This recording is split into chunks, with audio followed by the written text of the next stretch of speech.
Bien, perfecto. Gracias.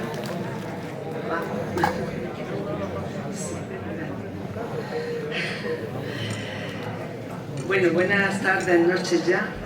En principio, después de la jornada tan intensa que hemos tenido, pues es de agradecer vuestra asistencia. Os lo agradezco enormemente en nombre de la Hermandad y mío propio. Y bueno, vamos con una mesa de disco duro. Como veis, estoy muy bien acompañada. Nos encontramos aquí con Diego Blázquez, con Mauricio Valiente, con Rosa María García Alcón, siempre me confundo, perdona, Luis Naranjo y Martina Valverde. Bien, Velarde, se me notan ya los nervios, ¿no? Pero no voy a empezar. Bueno, estamos en la mesa del marco legal y las políticas públicas de memoria. La Ley de Memoria Histórica y Democrática de Andalucía y Ley Estatal de Memoria, casi nada, ¿verdad? A principios de este mes de octubre, el Pleno del Senado aprobaba de forma definitiva el proyecto de Ley de Memoria Democrática que busca reforzar el compromiso de Estado en la búsqueda de desaparecidos durante la Guerra Civil y el franquismo. Es una ley que además abre las puertas a estudiar posibles vulneraciones de los derechos humanos entre 1978 y finales de 1983. Desde el Ministerio de la Presidencia aseguran que con su aprobación, en palabras textuales, España tiene por fin una ley que pone en el centro a las víctimas y nos equipara a los países europeos de nuestro entorno. Una ley que además califican de humanitaria y fundamentada en los principios de derecho internacional humanitario de verdad, justicia y reparación. Pues para hablarnos de todo ello, nos acompañan aquí los que ya he presentado, que son hombres y mujeres que han tenido mucho que ver en que esta ley salga a la luz y con seguridad que pondrán el mismo empeño y velarán porque se cumpla. En su análisis podremos contar con diferentes aportaciones. Hablaremos de sus ventajas y de sus lagunas, pero con toda seguridad que es un motivo histórico para felicitarlas. Hoy, desde el primer Congreso Internacional de la Hermandad, es todo un privilegio poder contar con ellos y con ellas. Así que, si os parece bien, empezamos por darle la palabra a Martina. No estaba aquí cuando yo me pero Vale. Bueno, pues Martina Velarde Gómez nació en Rota, Cádiz, el 14 de abril de 1979. Es licenciada en Derecho por la Universidad de Granada. Es abogada, secretaria general de Podemos en Andalucía. Actualmente es diputada en la 14 legislatura de las Cortes Generales por Córdoba. Según sus propias declaraciones, se siente muy afortunada de poder luchar desde distintos frentes para que Andalucía no se quede atrás nunca más. Uno de sus frentes ha sido sacar adelante una ley de memoria democrática y la ha batallado hasta el final para que los crímenes del franquismo sean imprescindibles y no anistiables. He cometido un error, ya entre muchos, pero es decir, el año de nacimiento, no quería decirlo, pero lo tenía aquí apuntado, así que discúlpame. Y tiene la palabra Martina.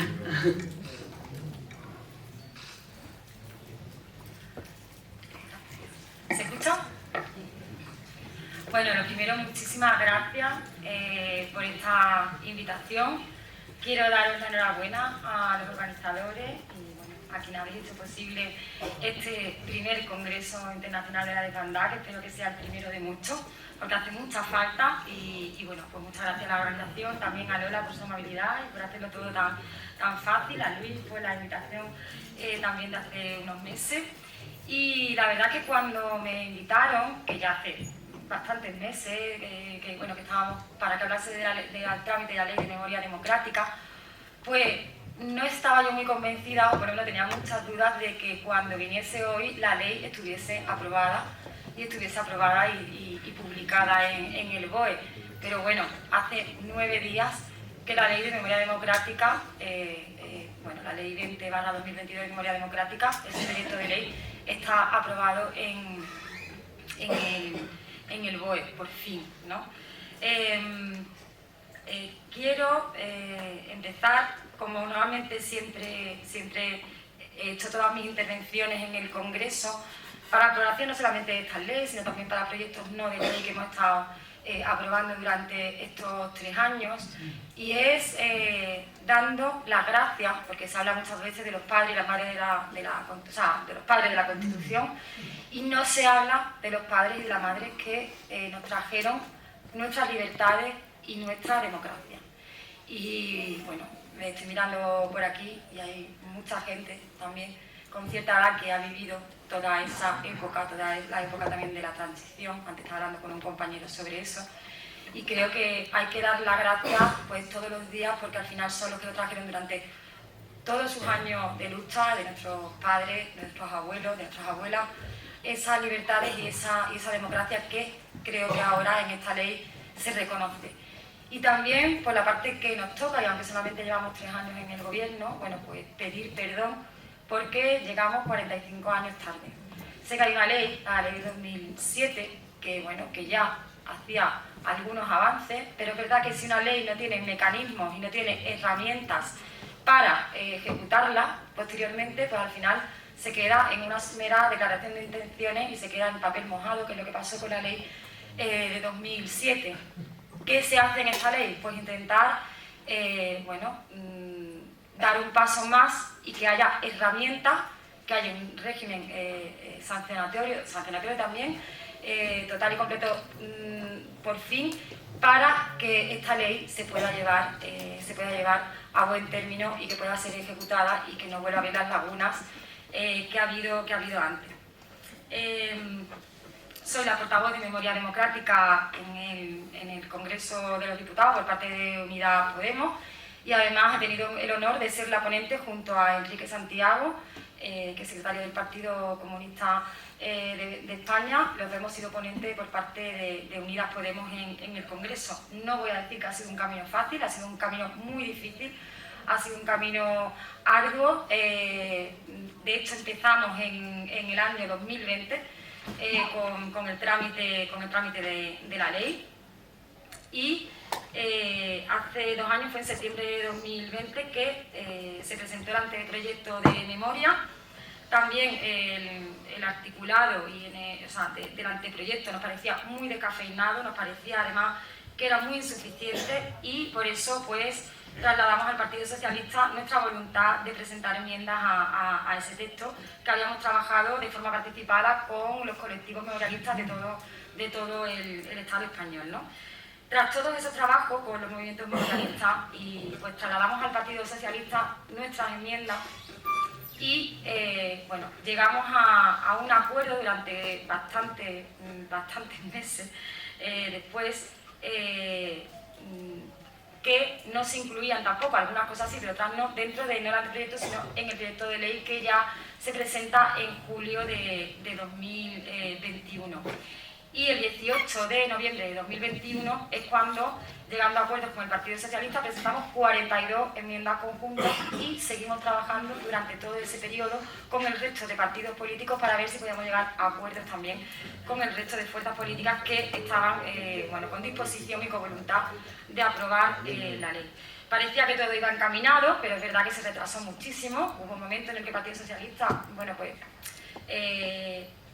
deja la ley paralizada a espera de intentar llegar a acuerdos con otro partido político, y no es hasta junio de 2022 cuando se retoma esa tramitación de la ley y a partir de ahí se llegan a acuerdos, se transaccionan enmiendas y se abre ese plazo, ¿no?, de votos particulares y de transacción de enmiendas con otros partidos políticos. Entre medias, tengo que decir que hubo enmiendas a la totalidad en contra de esta ley, como no podía ser de otra manera, por parte de la derecha del Congreso, ¿no?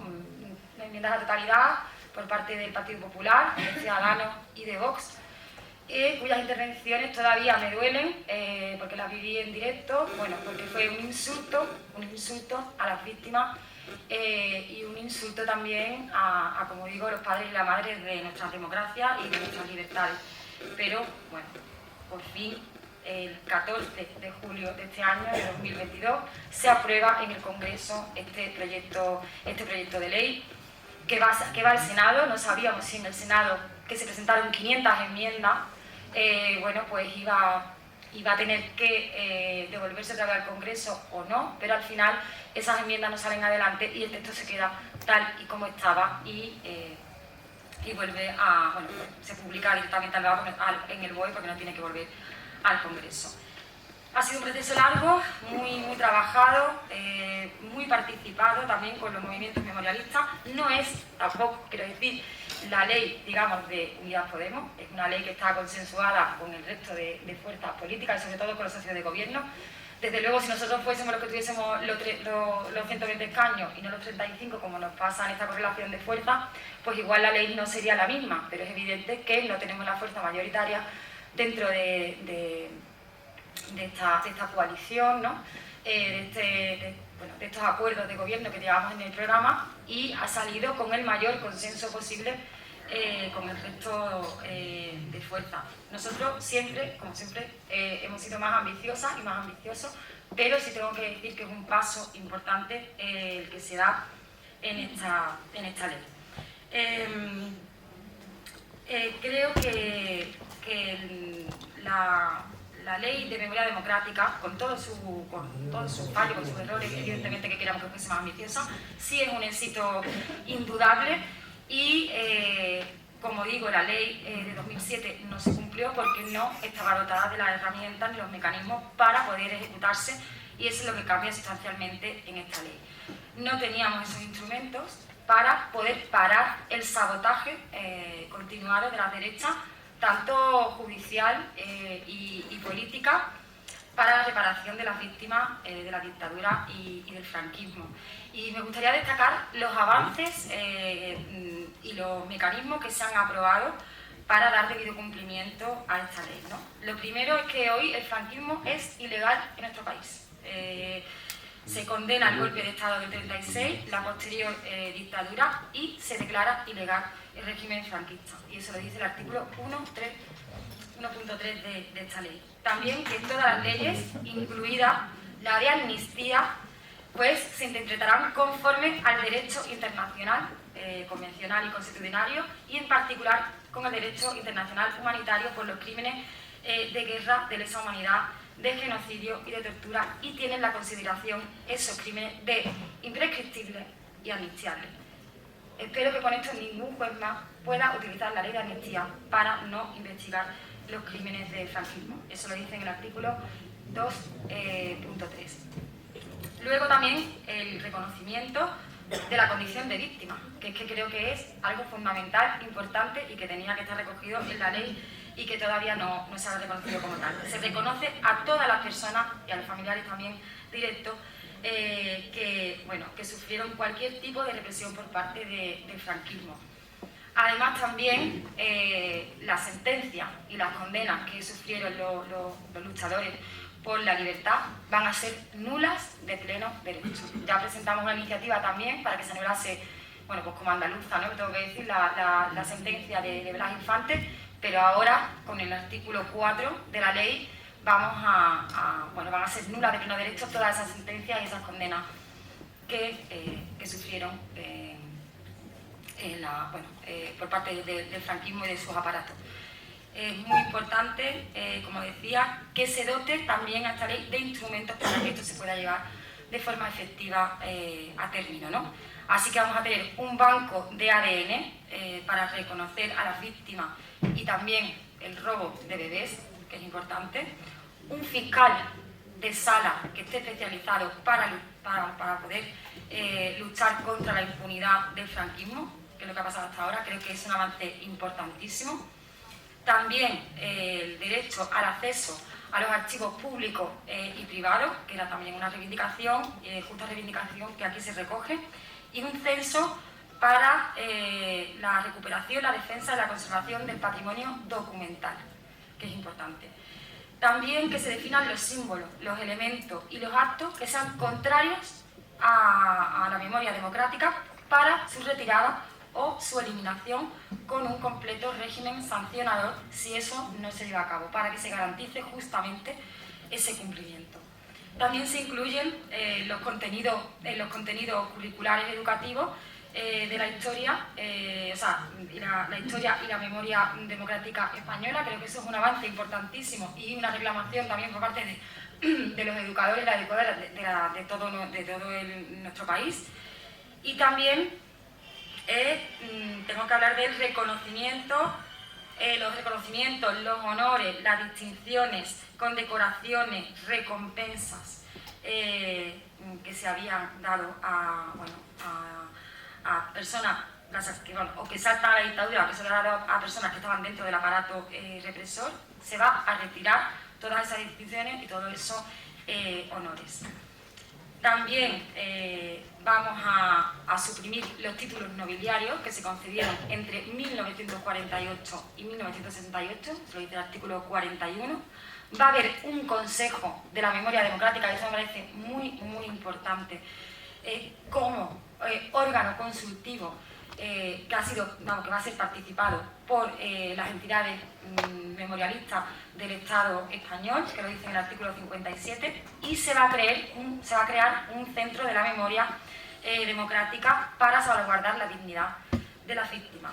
Y se va a designar una comisión técnica, además, para elaborar un estudio sobre los supuestos de vulneración de derechos humanos de las víctimas que lucharon por la democracia, la transición para el reconocimiento, la reparación entre 1968 y diciembre de 1983. Quiero decir que se van a reconocer a las víctimas que lucharon, que fueron reprimidas, incluso asesinadas en ese espacio de tiempo que ya estábamos en la transición y que estábamos en democracia.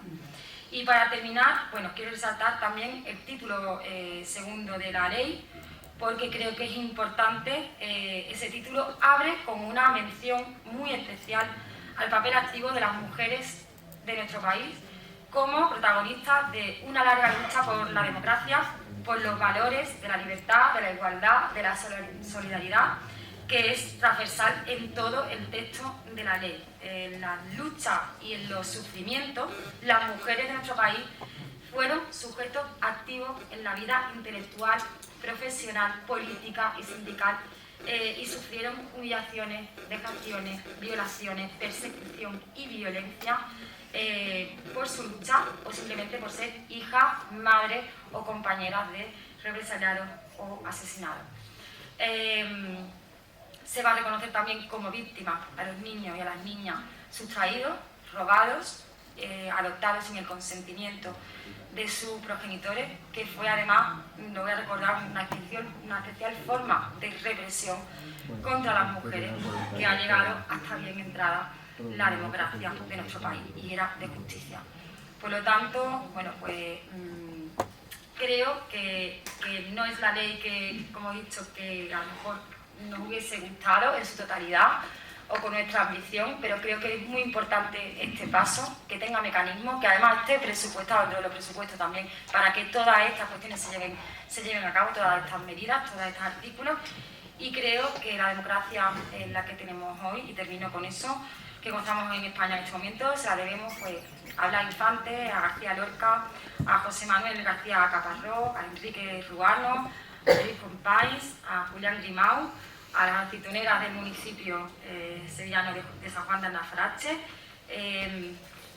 y a Manuel Sánchez, al hermano del compañero que tenemos aquí, o al último alcalde republicano de Córdoba, que fue fusilado junto a otros 19 concejales y 60 funcionarios tras el golpe de Estado. A todos ellos, a todas ellas, a todas las mujeres también que nos trajeron la democracia y a toda esa gente que no caben en esta intervención, gracias por la defensa de la democracia, y si hoy estamos aquí es gracias a vuestra lucha por la libertad. Así que muchas gracias.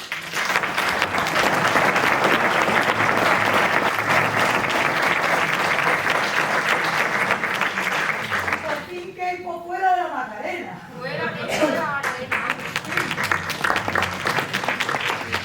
Gracias, Martina Velarde, por lo he dicho bien, por situarnos perfectamente dentro del marco legal de esta ley, y gracias por tu lucha y por tu trabajo. Y bueno, le vamos a dar la palabra a Diego Blázquez. Diego Blázquez,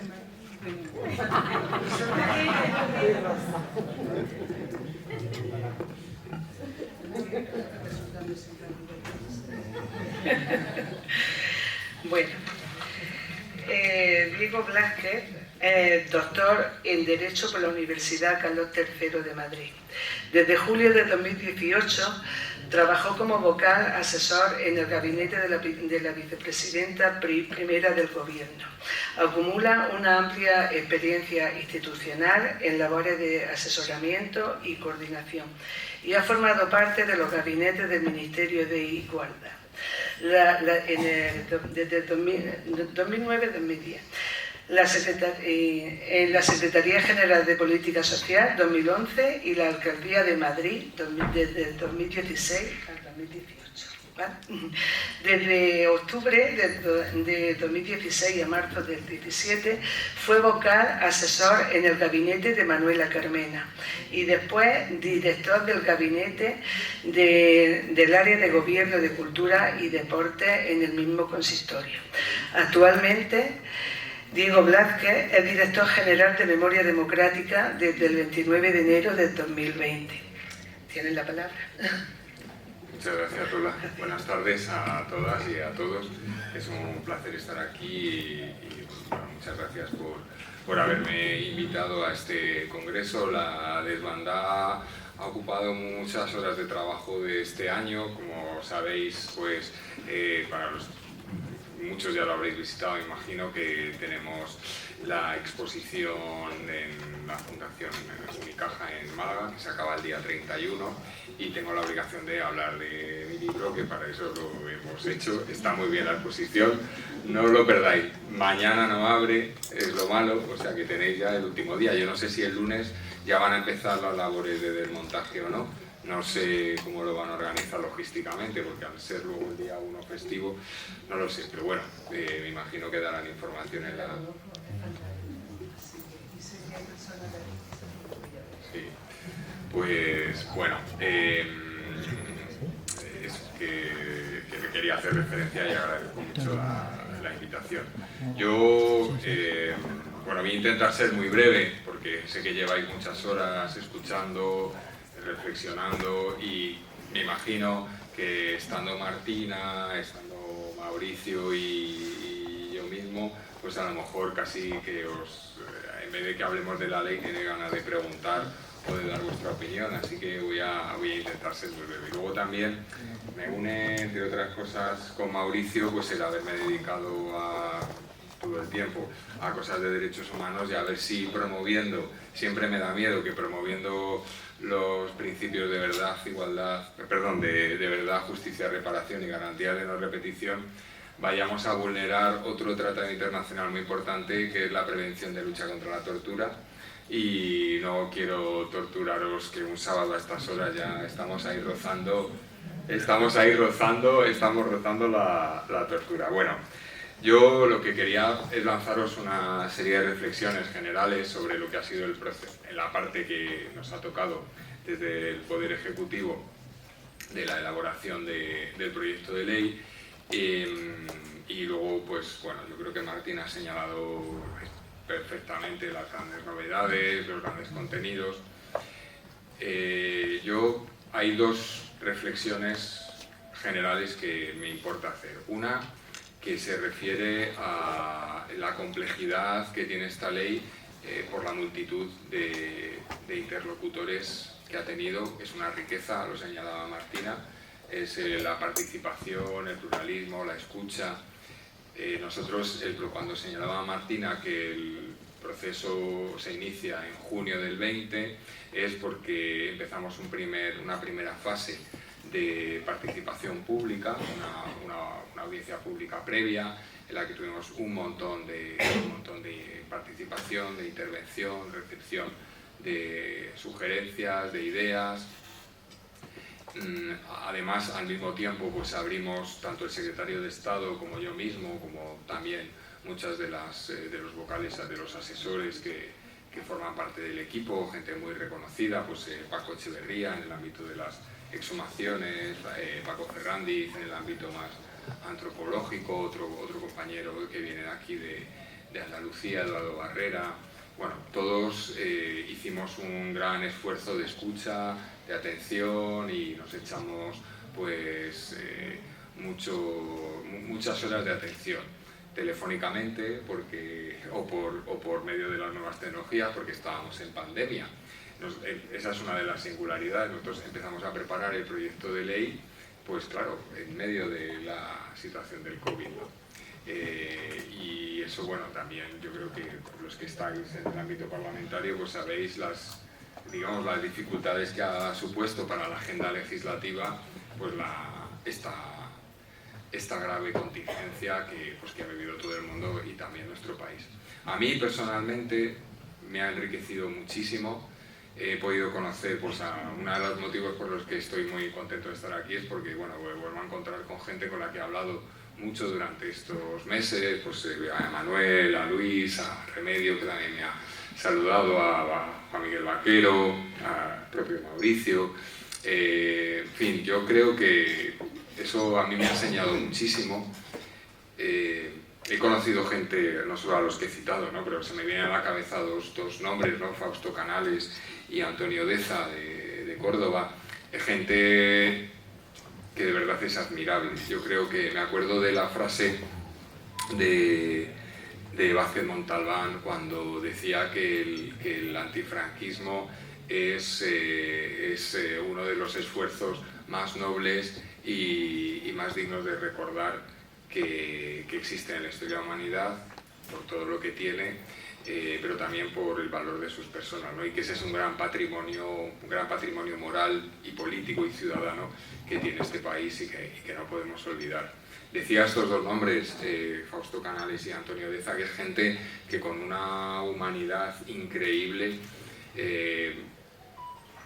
han perseguido toda su vida unos objetivos de una humanidad y de unos valores humanos impresionantes, y que desvirtúa, que deberían de ser personas más conocidas porque desvirtúa muchos de los grandes alegatos contra las políticas de memoria, pues que es el revanchismo y este tipo de cosas, porque realmente no puedo conocer gente con mayor humanidad, con mayor bondad y con mayor generosidad, que personas de 90 años que, teniendo muy claro lo que querían, han sacrificado eso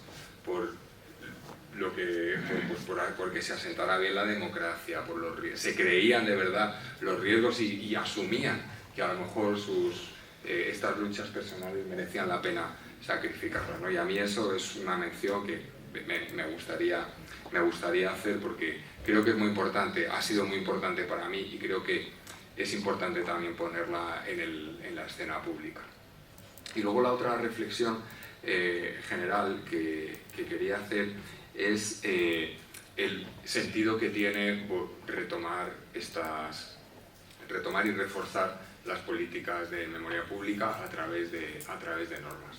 Esta semana, bueno, pues como sabéis, ha sido el centenario de la marcha sobre Roma y se ha generado mucha literatura en prensa, en radio, en los periódicos, en la televisión, y a mí me parece significativo porque centenarios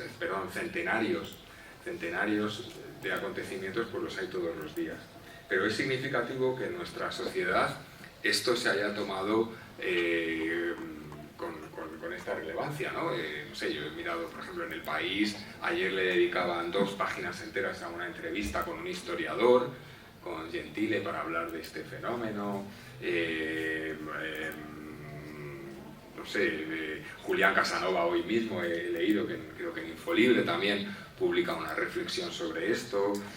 Hoy también en El País hay un artículo sobre la creación del Partido de Acción Italiano, que es uno de los partidos antifascistas. Entonces, esto me hace pensar que, como decía antes, centenarios hay todos los años, pero ¿por qué hay este interés, no? Porque yo creo que, me acuerdo de lo que decía María Zambrano, que decía: la historia ni se repite ni se disuelve.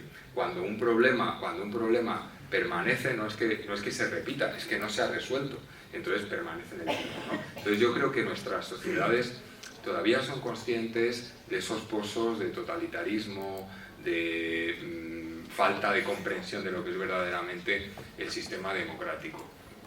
Y es paradójico, porque el proyecto europeo fue precisamente uno de los grandes momentos de la historia en los que se quiso que la historia no se repitiera, y entonces se decidió el grito, digamos, el valor moral de la construcción del proyecto europeo es el nunca más, que nunca más vuelvan a suceder estos acontecimientos. Y ahora estamos en una situación en la que nos vemos obligados a decir ahora más que nunca, porque parece como que vuelven a resurgir ese lado oscuro de la historia. Evidentemente de otra manera, no va a ser de la misma manera que los años 20 y 30, pero sí ese pozo de miedo, de infundir miedo, de infundir odio, de negar el valor de la inteligencia, de la cultura, de las luchas sociales, de los derechos sociales, económicos y culturales.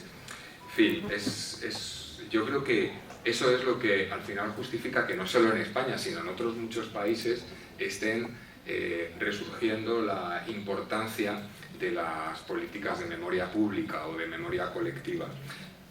Muchos lo explican también por los problemas de identidad, pero a mí me parece un avance, porque por primera vez en la historia no estamos buscando la identidad en cuestiones nacionales o en cuestiones religiosas o en cuestiones de raza, sino que lo que queremos es reforzarnos en nuestra identidad como demócratas, la identidad de la lucha por la dignidad humana, por los derechos humanos, y eso es un gran avance, y yo soy positivo, pero precisamente por eso creo que frente a todas las críticas que reciben las políticas de memoria democrática por unos determinados sectores políticos, lo que tenemos que esforzarnos todos es en explicar el significado que tiene de inversión de futuro, de política de futuro, y eso es lo que hace la ley. Hay un contenido que Martina no ha subrayado, pero a mí en esta visión general es la que quiero subrayar, que es la parte educativa.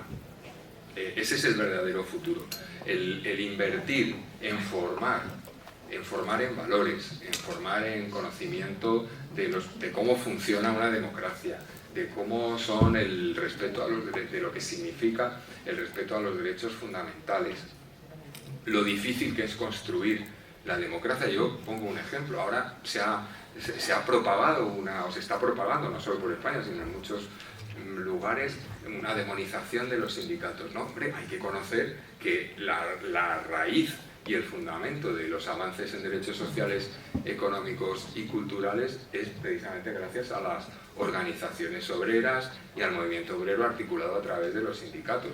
Eso es esencial para no irnos a un futuro en el que vamos a estar desarmados como individuos trabajadores, ¿no? Y esa es una parte que la ley dedica muchas medidas concretas.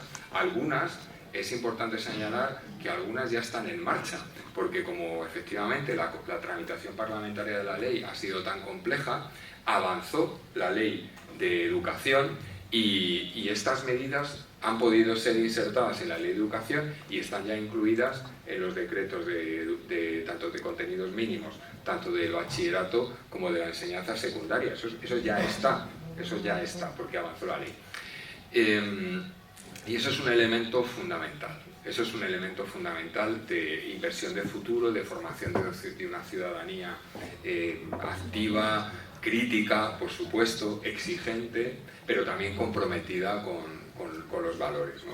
Yo termino, solo creo que es necesario, más que nunca, como decía antes, recordar que el gran fundamento moral de las democracias europeas y del proyecto europeo del siglo XX es la lucha antifascista y la recuperación y la garantía de la dignidad humana.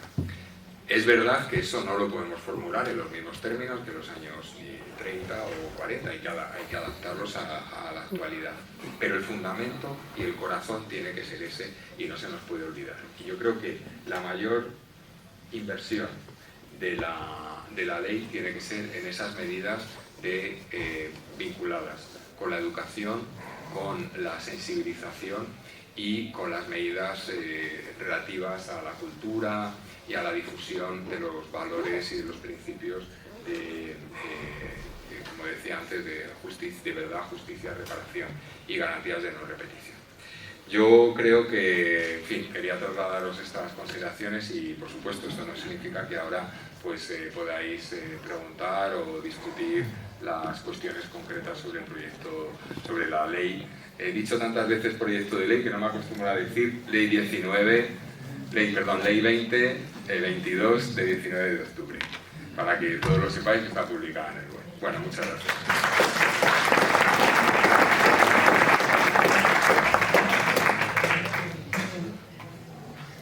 Mauricio Valiente.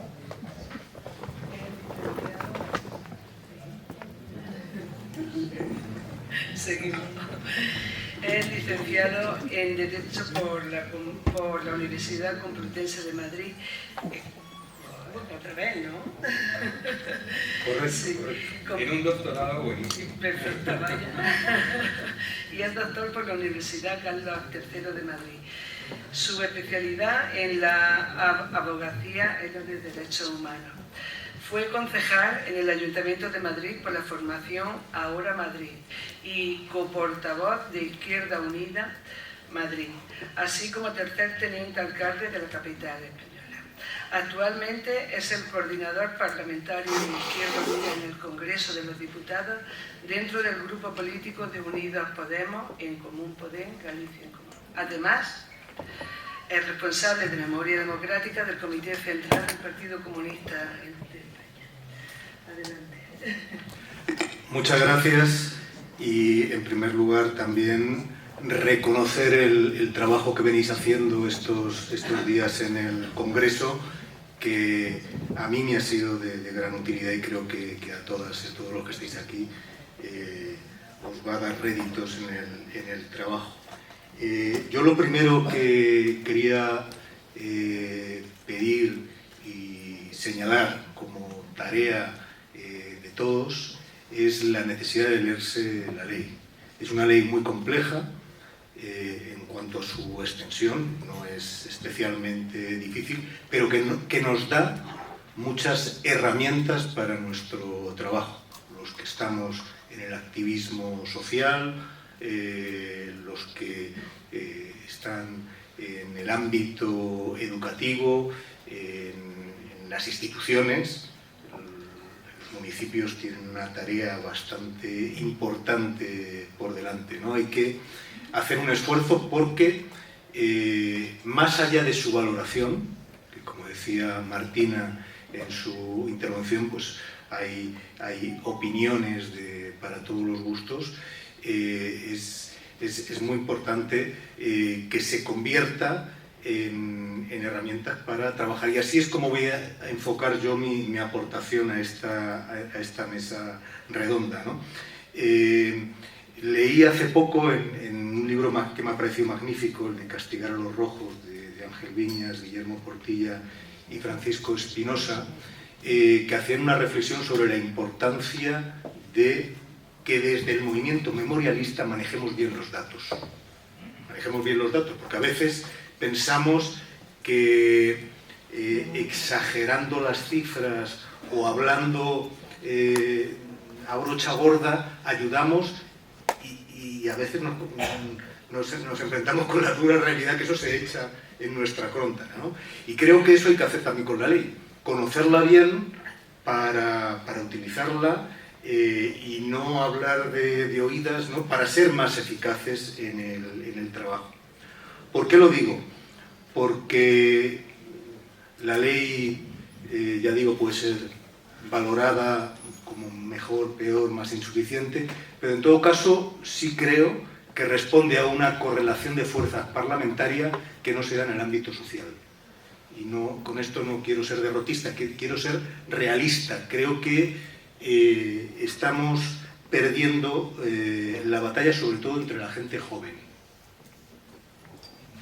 Y cuando uno se da cuenta de que, bueno, que tiene dificultades para sacar adelante lo que pretende, puede adoptar una actitud de enrocarse, ¿no?, de decir, bueno, por poner un ejemplo, que estamos aquí entre compañeras y compañeros, la sociedad es como los que estamos aquí.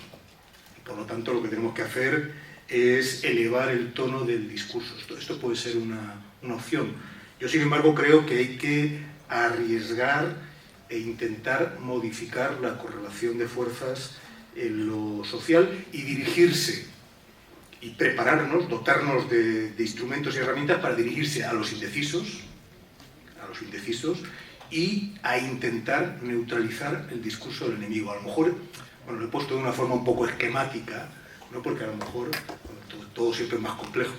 Nos fortalecemos y se pueden hacer las dos cosas, ¿no?, fortalecernos y elevar el tono y al mismo tiempo pensar cómo rompemos esta dinámica que, vamos, yo creo que yo estoy ahora escuchando muy atentamente la mesa de educación, ¿no?, y lo que decíais muchos de los que estáis ahí participando, que hay una especie de 15M de derechas entre la gente más joven, con las banderitas, con la reivindicación de Franco, una cosa que es de locura, pero está pasando.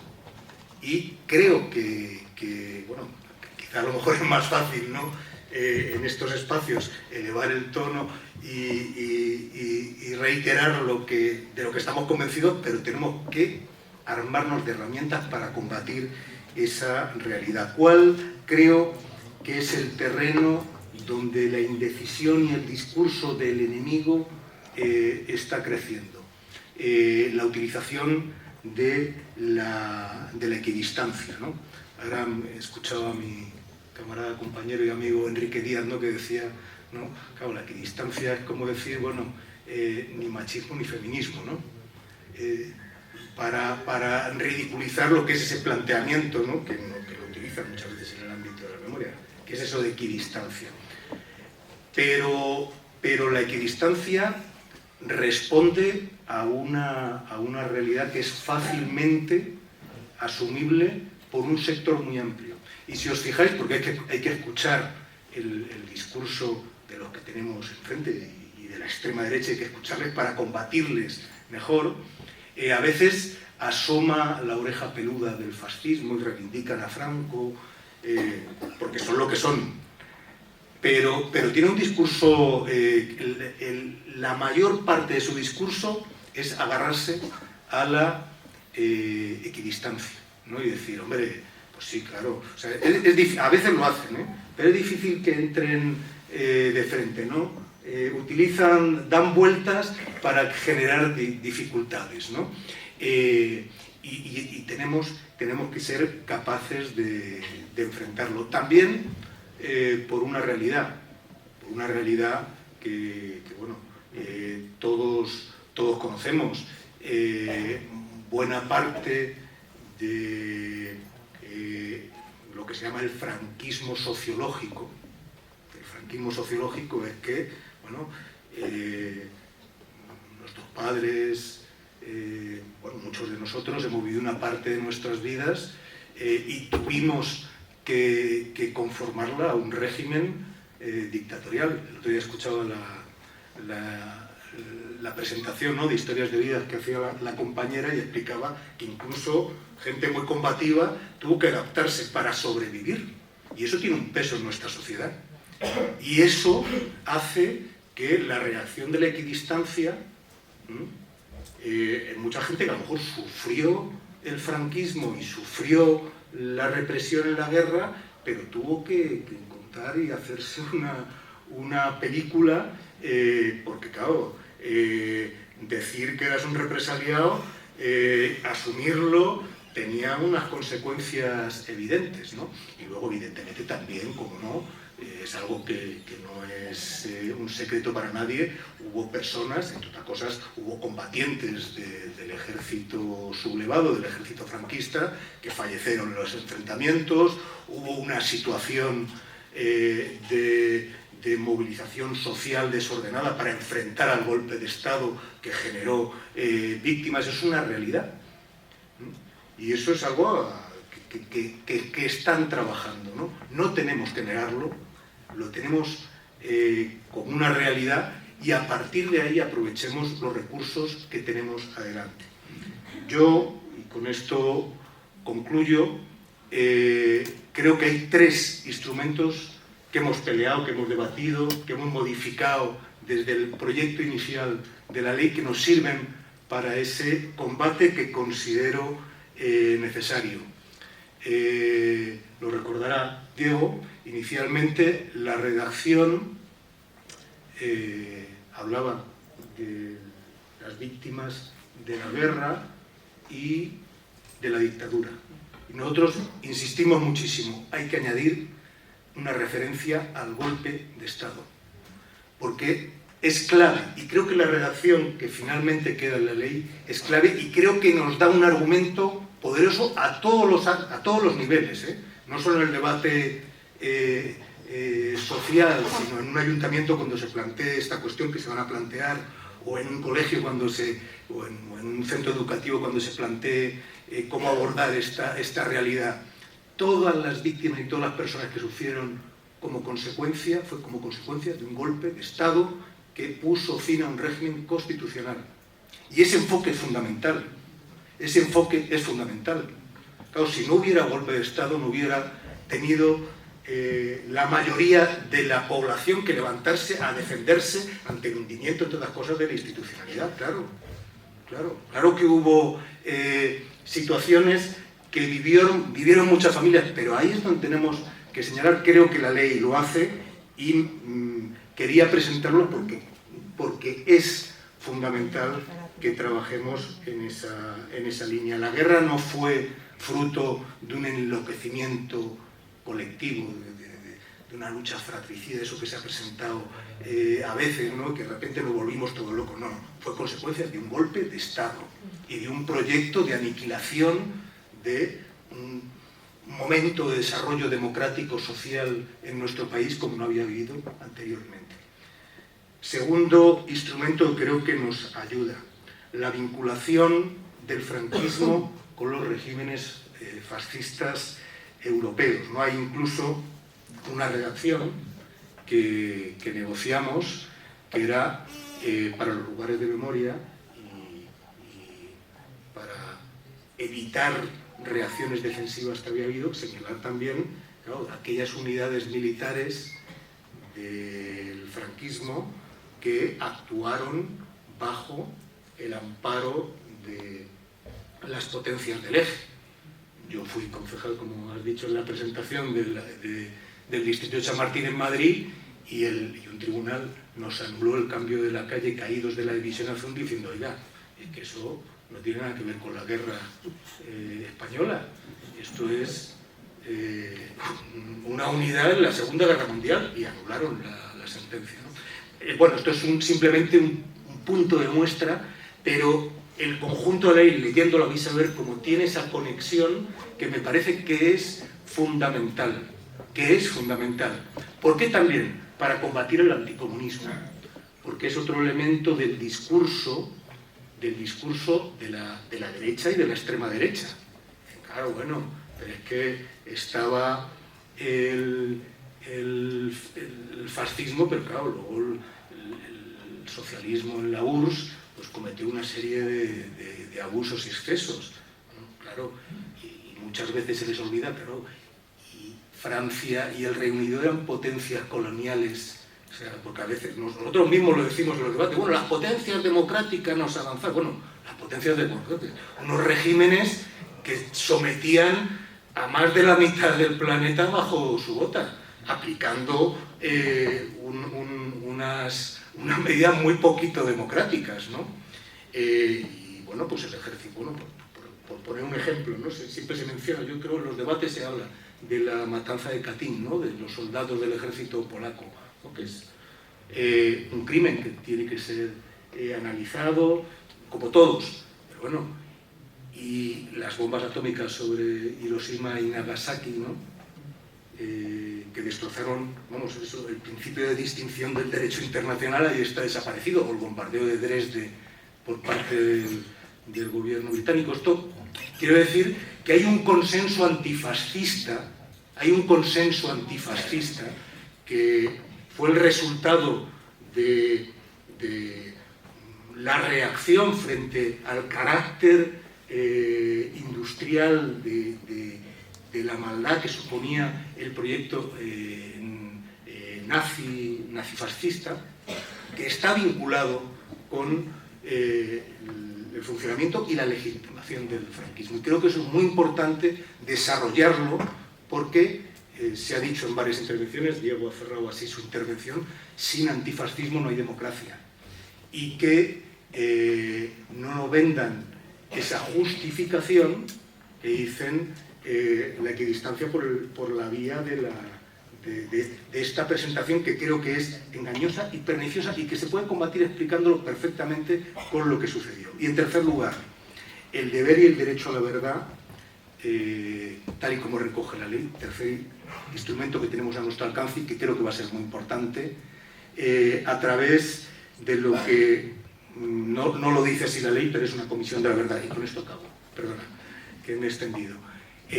Una comisión de la verdad, que no es una comisión para que elabore un manual de historia de España obligatorio, que es lo que nos dicen, es que ustedes quieren imponer, no, es para que se explique lo que pasó y quiénes son los responsables y en qué contexto. Creo que eso es fundamental, que hubo un plan de exterminio y que fundamentalmente el golpe de Estado se hizo para salvaguardar los intereses económicos de una minoría que estaba en el poder económico, en el poder social y también en el poder eclesiástico, que defendía sus intereses, como los sigue defendiendo ahora cuando se opone a las inmatriculaciones, ¿no? Y eso es lo que estaba. Y por eso creo que al final todo esto que estamos haciendo tiene un valor fundamentalmente de reivindicación de verdad, justicia y reparación, pero también de decir que el golpe fracasará porque no vamos a renunciar a nuestro proyecto de regeneración de nuestro país y de construcción de una república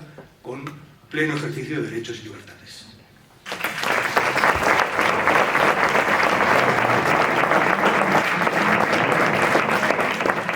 Muchas gracias, Mauricio, por tu aportación. Seguro que tendrías que decir muchísimas más cosas, pero os agradezco que seáis lo más disciplinados posible, como hemos dicho.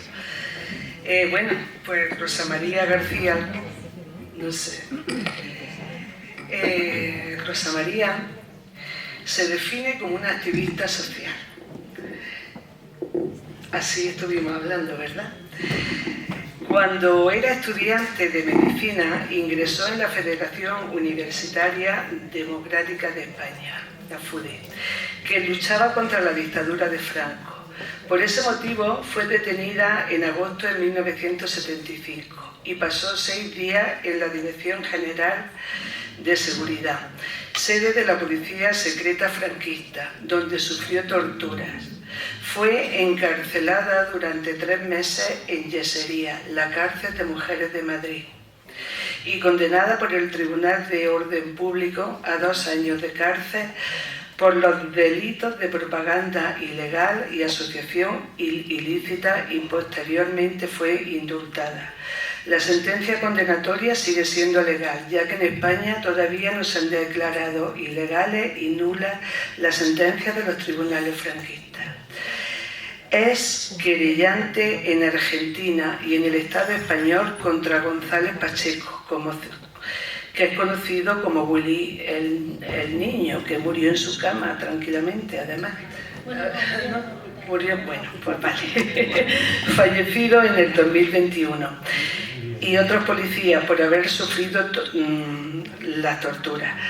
La querella presentada ante los tribunales españoles no ha sido admitida, como tampoco el recurso de amparo ante el Tribunal Constitucional, por lo que en marzo de este año se ha presentado en el Comité de Derechos Humanos de Naciones Unidas.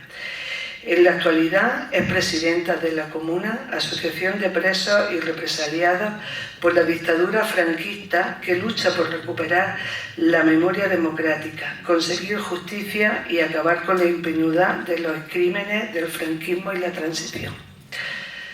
Pues adelante, Rosa, teniendo en cuenta.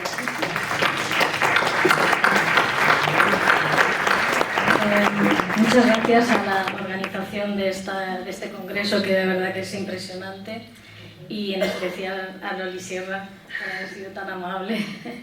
Bueno, el título de lo que os iba a contar era la lucha por el derecho a la justicia y las políticas públicas de memoria. Bueno, siempre ha habido una política pública de memoria. Durante la dictadura, pues consistió en que las víctimas del bando fascista pues tuvieron derecho a verdad, justicia y reparación, mientras que las víctimas republicanas fueron enviadas al olvido, despreciadas e ignoradas. Después, en los años 60 y tal, se empezó a establecer esa idea de que la guerra había sido una guerra fratricida, un enfrentamiento entre hermanos, que todos hicieron lo mismo, algo que ha calado, que todavía, como ha dicho Mauricio, sigue funcionando. ¿Y por qué sigue funcionando? Porque no ha habido otras políticas de memoria histórica que hayan hecho frente a eso. En los 45 años de democracia que han pasado, el Estado, voy a hablar siempre del Estado, porque el Estado es el ente que tiene esa responsabilidad. Luego están los gobiernos y los partidos políticos, pero es competencia del Estado.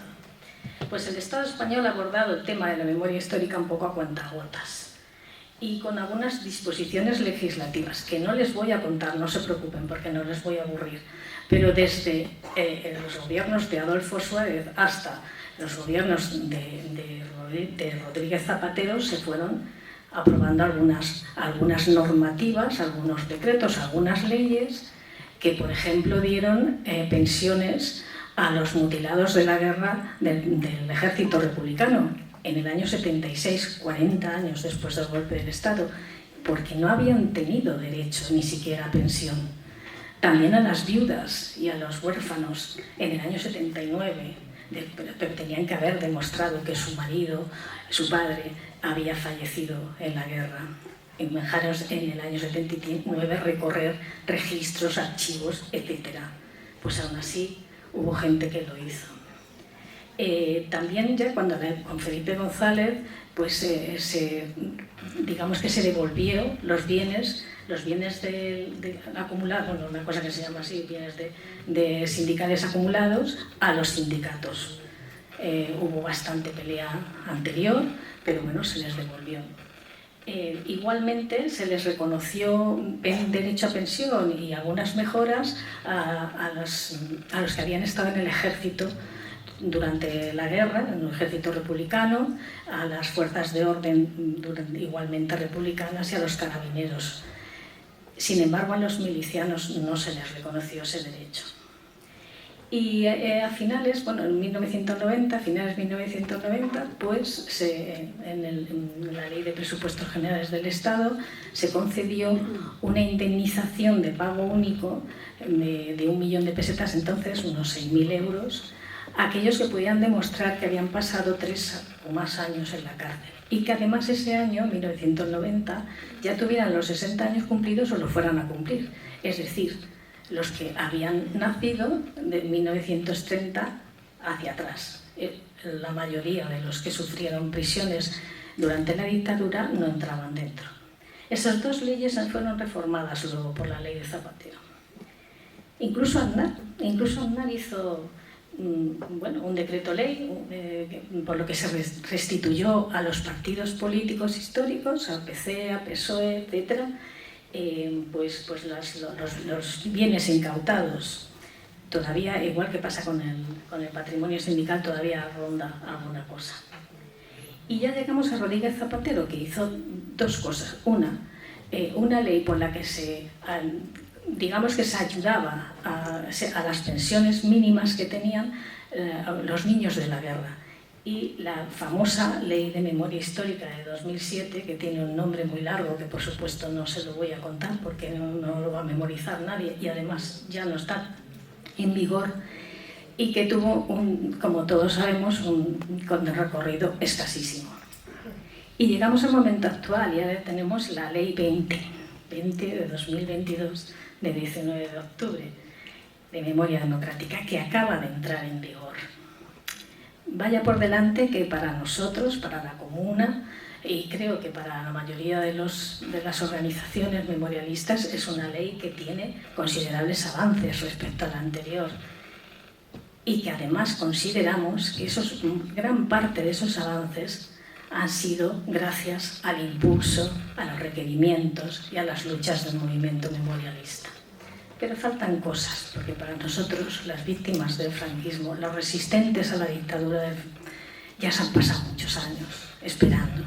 Y hubiéramos necesitado que hubiera habido más valentía por parte de las fuerzas políticas y que por fin se hubiera conseguido lo que tanto tiempo llevamos reclamando. En esta ley aparece la palabra justicia 27 veces. 27 veces. Hay un capítulo y hay 2 artículos, el 28 y el 29, además de disposiciones adicionales, la primera y la tercera.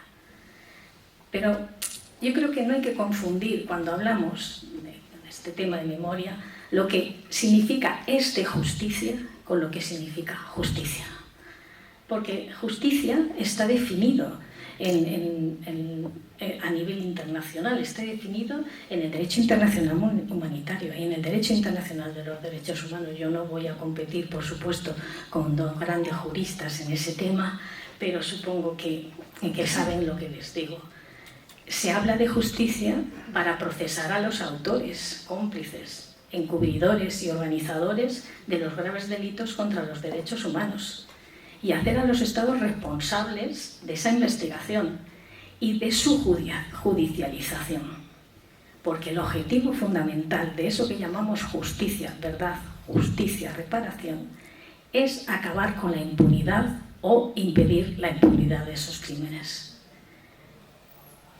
Vamos a ver si eso se cumple en esta ley.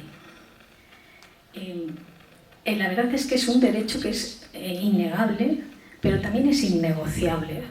Realmente así lo pensamos. Y no podemos separar verdad de justicia y de reparación y decir, bueno, vamos a ir por este lado porque este es un poquito más difícil y lo vamos a dar un poquito troceado. No, van juntos, y no lo digo yo, lo dice el relator especial de Naciones Unidas para la promoción de la verdad, la justicia, la reparación y las garantías de no repetición, lo han dicho los 2 relatores que han venido a España, Pablo de Grave y Fabián Salvioli, en sus informes. La verdad es que resulta bastante doloroso para las víctimas del franquismo que llevemos más tiempo en democracia, 45 años, solicitando esto que los que pasamos en la dictadura. La dictadura hubo un silencio brutal impuesto para que unas víctimas no hablaran. El terror, por supuesto. Pero es que en la democracia también ha seguido ese silencio y ese olvido. Yo quiero hacerles recordar que después de la muerte de Franco, pues hubo en algunos pueblos, muchos pueblos de Andalucía, de Extremadura, de Aragón, de La Rioja, que la gente salió a buscar a sus muertos y los sacó porque sabían dónde estaban, porque habían mantenido esa memoria de unas generaciones a otras, y los sacó con sus propios medios.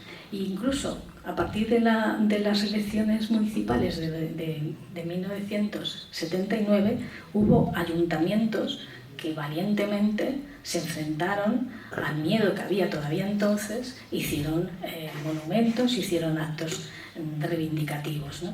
Eso se paró en 1981 con el golpe de Estado, porque el golpe de Estado vino a decirnos, cuidado, ya, recordar de dónde venimos y para tener en cuenta dónde os podemos llevar.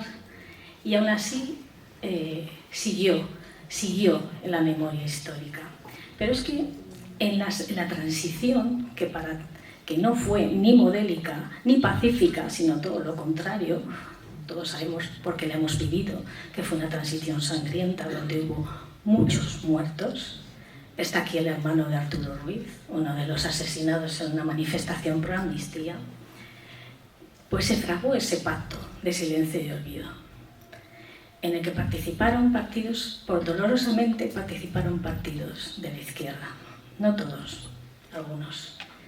Y ese pacto de silencio tuvo un marchamo de legalidad con la Ley de Amnistía de 1977, que a pesar de que se llama Ley de Amnistía, no recoge para nada la reivindicación que habíamos reclamado las organizaciones de la izquierda antifranquista años antes de morir Franco y durante toda la transición.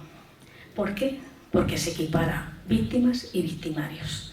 Porque esa ley tiene un artículo, dentro de un artículo, dos apartados por los cuales se amnistía a los victimarios sin investigarles, sin juzgarles, sin condenarles. Y mientras las víctimas nos quedamos con nuestras sentencias firmes, hasta hace poco, hasta que has aprobado esta ley, donde gracias también a la lucha del movimiento memorialista y a sus exigencias, se han declarado ilegales y nulas, porque en el anteproyecto de ley ponía ilegítimos, no ilegales. Eso fue una exigencia también del movimiento memorialista. Sí.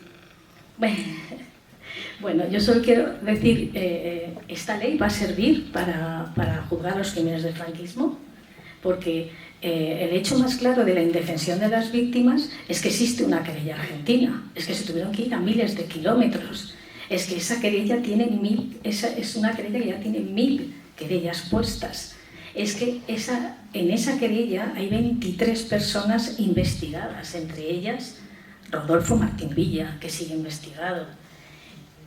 ¿Va a servir esta ley para que todas esas querellas sean juzgadas aquí?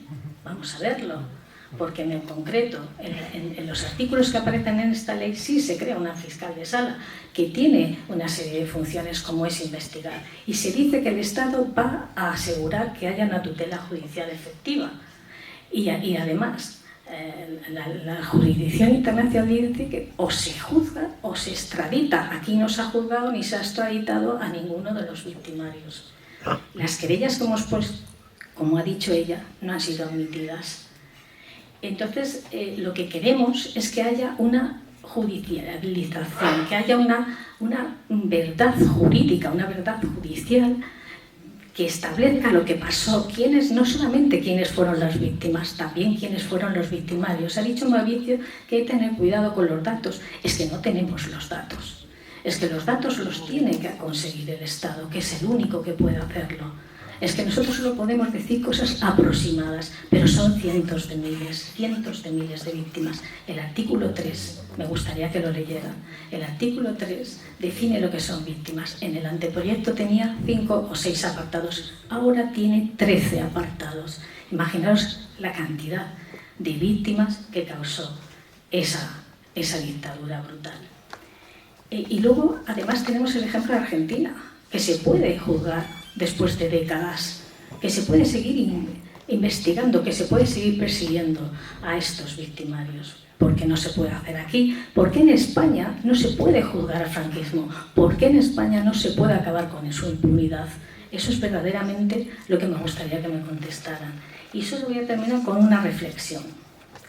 Que la certeza histórica que debemos de tener siempre presente, y es algo que hay que mantener, es que la legitimidad está siempre del lado de las personas, hombres y mujeres, que se enfrentan contra las dictaduras, que se enfrentan contra los regímenes totalitarios y contra las injusticias.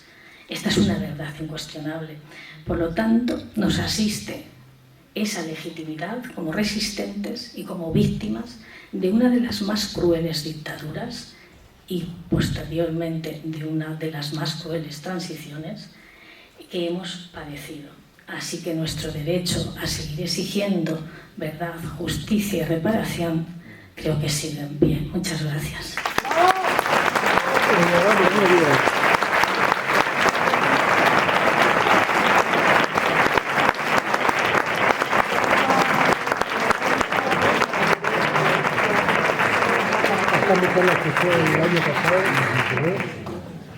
Muchísimas gracias, Rosa. Me quedaba así un poco sin palabras. Damos paso, para finalizar, a Luis Naranjo, profesor de Historia e investigador comprometido desde el inicio del movimiento memorialista con la divulgación de la verdad histórica y con la incorporación con el currículum escolar de contenidos científicos relacionados con el conocimiento del periodo comprendido entre la Segunda República Española y la Transición. Uno de sus elementos clave fue educar siempre, educar construyendo con memoria. Ha coordinado y publicado numerosos artículos, unidades didácticas y libros, entre otros, y los itinerarios por los ríos Guadiato y Guadiatillos, ayúdame. Ahora lo dice. El Mediterráneo Camino Abierto o Frontera, las presas de Franco, lugares de la memoria de Córdoba y vestigios y testimonios de la guerra civil en Córdoba. Actualmente, Luis Naranjo es presidente del Foro por la Memoria de Córdoba. Te damos la palabra.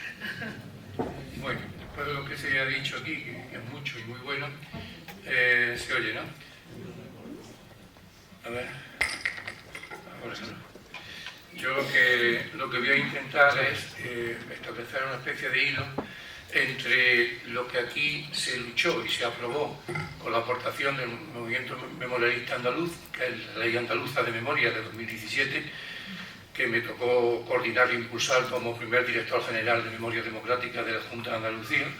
Ha habido dos solamente, yo fui el primero, y ver cómo esa lucha memorialista que se plasmó en nuestra ley andaluza, en parte al menos, ha servido para incorporar ciertos aspectos claves a la ley estatal de memoria. Esa es una primera cuestión que me gustaría abordar, espero que con mucha brevedad. En segundo lugar, otro elemento clave, que desde la experiencia que ya vamos teniendo, ¿por qué la ley de memoria andaluza ha quedado empantanada, ha quedado paralizada, ha quedado bloqueada? Sufre un proceso de involución evidente en políticas públicas de memoria en Andalucía, y cómo se puede evitar eso a nivel de la ley estatal que está ahora naciendo. Yo creo que nuestra experiencia puede servir para evitarlo, porque nos encontramos sin duda ante la última oportunidad histórica para las víctimas del franquismo. Si esta fracasa, ya no va a haber ninguna más. Llega tarde, pero al menos ha llegado. Pero no podemos permitirnos que fracase de nuevo, porque sería el último insulto a las víctimas del franquismo de esta democracia coronada que tenemos. Y por último, me gustaría también concretar o aterrizar desde la perspectiva de la desbandad y de cómo la ley estatal y nuestra propia ley de memoria tiene que ayudar para que cuestiones que aún están sin resolver y sin alcanzar se cumplan. O sea, hasta qué punto el desarrollo del marco legal puede favorecer el crecimiento de este movimiento sociocultural, que también tiene evidentemente una variable política, como todo lo que tiene que ver con la memoria, y cómo efectivamente, si no se produce esa consolidación de la ley, puede también impedir que los objetivos plenos de la recuperación de la memoria del genocidio que hubo entre Málaga y Almería se consoliden. En primer lugar, efectivamente, igual que el movimiento memorialista ha participado de forma bastante activa en la elaboración de la ley estatal, lo mismo ocurrió entre el 2014 y el 2017, incluso antes, ya en el 2013, en Andalucía. Hubo muchísimas reuniones, asambleas, muchos de los que estáis aquí, y muchas las recordáis porque nos vimos entonces y estuvimos debatiendo, y fruto de eso hay unas cuantas cuestiones que efectivamente ya se abordaron. Se ha hablado aquí, creo que sí, Mauricio, de la cuestión del golpe de Estado. Nosotros en la ley andaluza ya hablamos del golpe de Estado como el elemento generador del genocidio franquista y de todas las políticas de venganza que el franquismo desarrolló sobre la clase obrera. El golpe de Estado aparece perfectamente definido en la ley andaluza, perfectamente diferenciado de lo que fue después de la Guerra de España y como causa que rompe cualquier tipo de equidistancia de las violencias posteriores de toda la violencia, porque si no hubiera habido golpe de Estado no hubiera habido ningún tipo de violencia, no hubiera muerto no solamente ningún obrero, ningún trabajador, ni ningún jornalero, sino tampoco los señoritos y los que de algunos impulsaron y apoyaron la Guerra de España y la dictadura franquista. Y lo decimos claramente, ¿no? Lo mismo ocurre con respecto a la referencia de la República, ¿no? La ley dice claramente que es imprescindible que no quede en el olvido, porque también es memoria, el legado histórico de la Segunda República Española como el antecedente más importante de nuestra actual experiencia democrática. Desde esa perspectiva es necesario recordar con toda su complejidad los valores y principios políticos y sociales que presiden este periodo. O sea, introducimos la recuperación de la memoria histórica de la República como un factor también clave de la memoria democrática antifascista. Y luego está la cuestión de la ley de amnistía, que efectivamente, bueno, parece que es una de las cuestiones que han dividido y que siguen dividiendo al movimiento memorialista respecto al juicio y valoración de la ley estatal, ¿no? Nosotros, de la ley andaluza, no podíamos eliminar ni derogar la ley de amnistía porque estaba más allá de nuestras competencias autonómicas. Pero sí hacemos una referencia clara basada en el dictamen de noviembre de 2013 del Comité de las Naciones Unidas contra la desaparición forzada, que vino aquí a Andalucía y yo me entrevisté con ellos personalmente, y decimos claramente que debería derogarse o modificarse cualquier norma legal de carácter estatal que se oponga o contravenga a la normativa internacional que dice claramente que las leyes, que los delitos contra la humanidad, que los delitos, los crímenes masivos de guerra y los crímenes contra la humanidad no son amnistiables en ningún caso. Eso lo decimos nosotros y efectivamente la ley estatal ha escogido, parece, esta vía intermedia. No deroga la ley de amnistía, porque evidentemente es el nudo gordiano de todo el relato de la transición a nivel de memoria y de la cultura de la memoria que se ha instalado en este país a partir de la transición. No llega a eso, pero sí es verdad que dice también claramente que no puede, la interpretación del Tribunal Supremo no puede enfrentarse a lo que dice la jurisprudencia internacional en el sentido de que la ley de amnistía no puede amparar los crímenes imprescriptibles de lesa humanidad. Opta, por tanto, por ese camino intermedio que esperemos que dé sus frutos. Vamos a esperar. Y una cuestión que a mí me parece clave y que aparece en nuestra ley, yo creo que para mí fue un giro copernicano, ¿no?, de 180 grados. La ley de 2007, la ley de Zapatero, de alguna forma externaliza la memoria a nivel de sumaciones. O sea, son los responsables, básicamente, las asociaciones memorialistas, los familiares, incluso los ayuntamientos. Hay una externalización de la memoria que reconoce Pablo de Grey en su propio informe. Por primera vez, la ley andaluza sitúa al Estado como responsable del deber de memoria. Es el Estado democrático el que tiene que cumplir con la ley de memoria, con el deber de memoria, y por tanto el garante, el responsable administrativo y político de que las exhumaciones sean llevadas a cabo.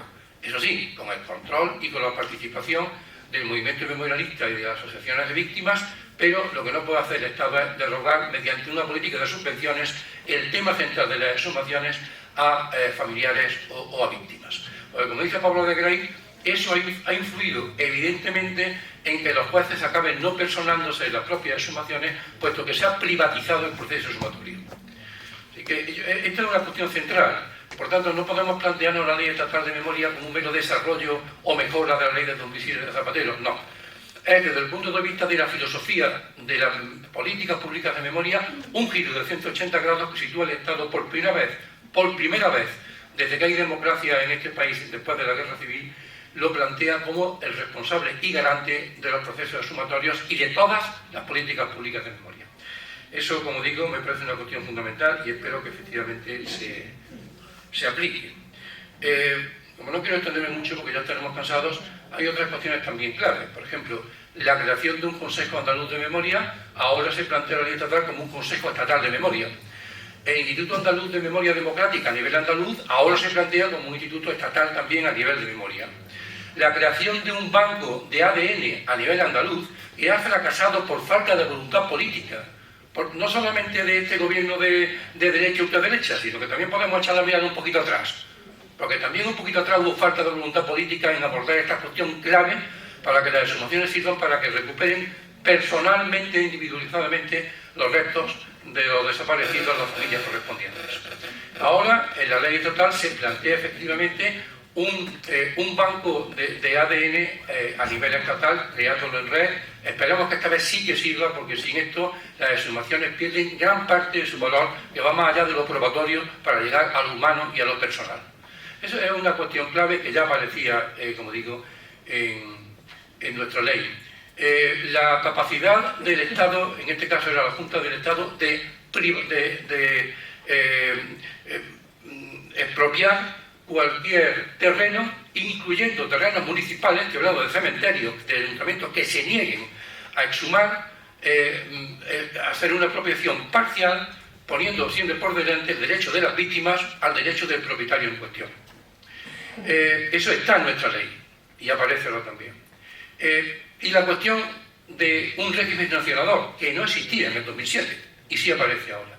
Nosotros planteamos un régimen sancionador que ahora, y a mí me alegra mucho eso, se desarrolla bastante bien en la ley estatal, incorporando la posibilidad de que cualquier ayuntamiento que se niegue a cumplir la ley no solamente se le multe, sino que se le retiren cualquier tipo de subvenciones públicas.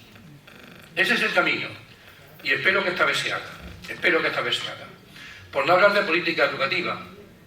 A nivel de política educativa, y hago un paréntesis también, la cuestión de una comisión de la verdad.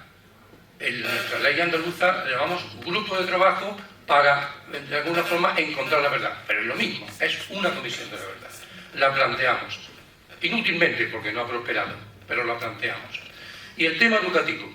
Yo he venido también de la mesa de educación y bueno, a mí me da, como profesor jubilado que soy, me da mucha pena ver que no ha servido prácticamente para nada la ley andaluza en el tema de conseguir que no solamente la memoria, sino un relato veraz de la historia entre en las aulas por primera vez en esta, insisto, democracia coronada.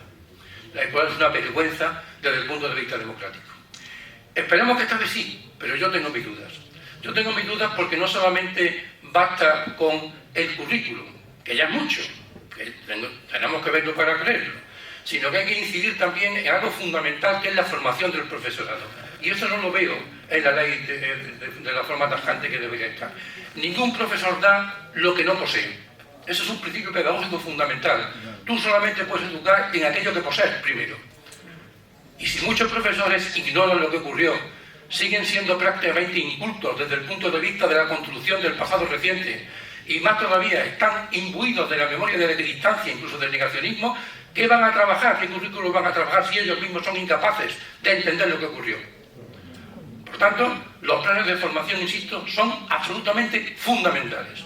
Son absolutamente fundamentales. No quiero extenderme, podríamos seguir. Pero, ¿por qué fracasó? ¿Qué hay que hacer para que la ley estatal de memoria funcione de verdad? En primer lugar, ninguna ley sin desarrollo reglamentario sirve para nada. Es un papel muerto. Si no hay un conjunto de decretos y reglamentos que desarrollen los apartados de la ley no se va a poner en marcha. Eso pasó aquí, en nuestra ley andaluza. Y pongo un ejemplo.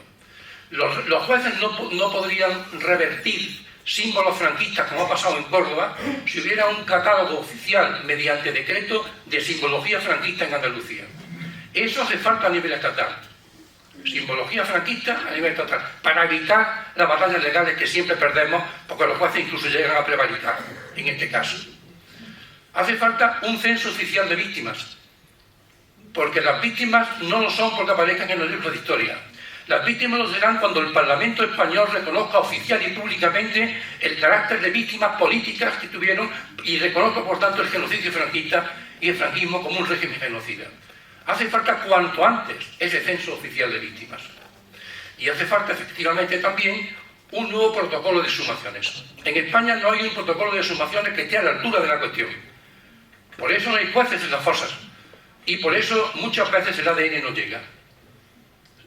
Por tanto, desarrollo reglamentario, aporte presupuestario, hace falta no mucho dinero. Lo que cuestan 10 kilómetros de autovía es suficiente para exhumar a miles y miles de víctimas, pero sí algo de dinero. Y por último, voluntad política. Si no hay voluntad política, la ley es papel mojado. Para eso debemos conservar y aumentar el poder político en el conjunto del Estado y, si es posible, aquí en Andalucía. Sin estas condiciones, la ley estatal puede, desgraciadamente, volver a frustrarnos. Yo espero que no, espero que no. Termino.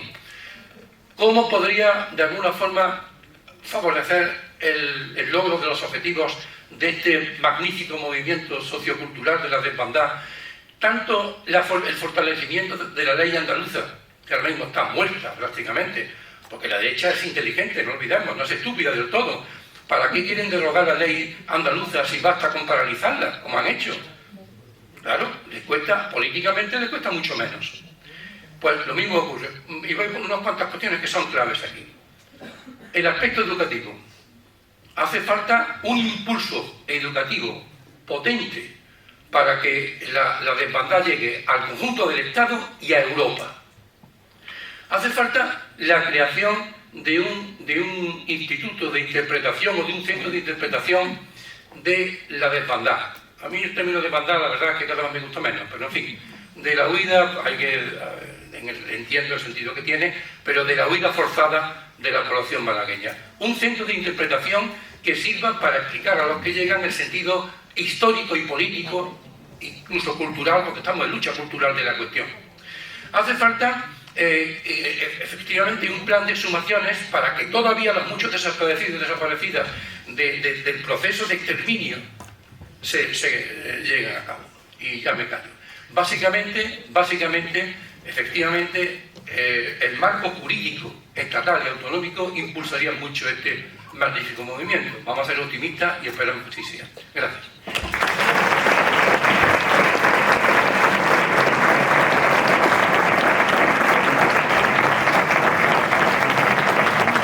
Bueno, pues como ven ustedes, es una mesa rica en contenido, rica y de expertos y expertas en la materia. Yo creo que no nos queda tiempo. Esto daría para muchos debates, no sé. Bien, no sé, a ver, hay aquí mis compañeros que me digan si es posible o no hacer algo de debate, porque no lo sé. Miren, es que pasa lo siguiente. Yo sé que es una mesa que debería de haber tenido más tiempo, porque es muy rica, pero los tiempos nos marcan. Creo que no podemos hacerlo porque hay muchas manos. Ayúdame, Antonio. Es una pena.